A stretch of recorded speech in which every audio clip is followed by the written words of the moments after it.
నేను వరంగల్ జిల్లాలోనే పుట్టి పెరిగిన వాడినే అని ప్రజాశాంతి పార్టీ వరంగల్ పార్లమెంట్ అభ్యర్థి బాబు మోహన్ అన్నారు.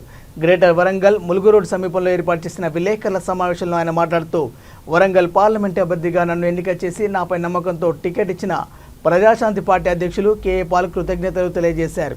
వరంగల్ పార్లమెంటుకు గతంలో ఎన్నికైన ఏ వ్యక్తి కూడా పార్లమెంటులో గలం విప్పలేదని, నేను విజయం సాధించిన తర్వాత వరంగల్లో ఉన్న సమస్యలను పార్లమెంటులో ప్రస్తావిస్తానని అన్నారు.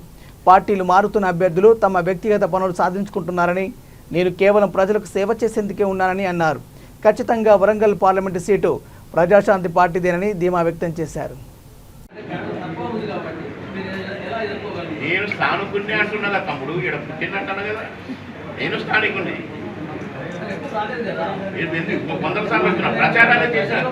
ఎర్రబెల్లి దయాకరావు ప్రచారం ఎవరు చేశారు? నేనే. నేను సినిమా నటుడు ఎన్నిసార్లు వచ్చిన వరంగల్. మా చిన్నమ్మ మా అమ్మ సొంత చెల్లె దగ్గరనే పెరిగిన నేను. ప్రతి ఆదివారం వచ్చేది 4వ తరగతి నుంచి అని చెప్తున్నాను.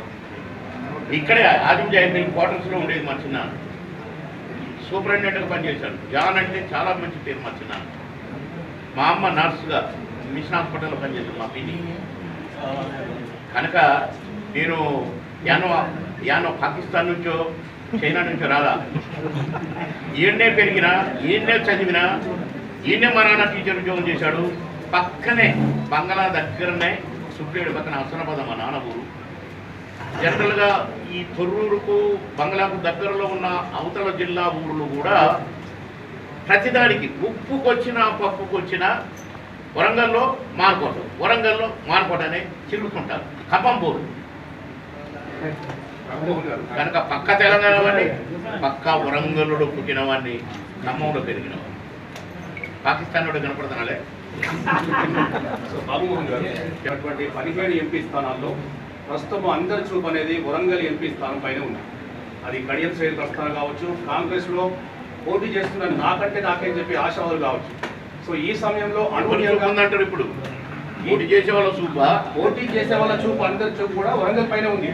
ఈ సమయంలో ప్రజాశాంతి రాష్ట్ర అధ్యక్షుడిగా అనూహ్యంగా ఒక ఎంపీగా పోటీ చేయబోతున్నారు. సో మీ గెలుపోవడం అనేవి ఎలా ఉండబోతుంది? దైవాధీనం. నీ ఫిలం చేసిన గెలుపుకోవటంలో దైవాలు మనం అనుకుంటే జరగదు.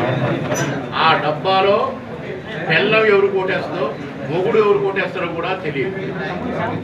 కౌంటింగ్ చేసినట్టు తెలుస్తుంది. మీ ప్రశ్నకు ఆన్సర్ కౌంటింగ్ వచ్చిన తర్వాత తెలుస్తుంది.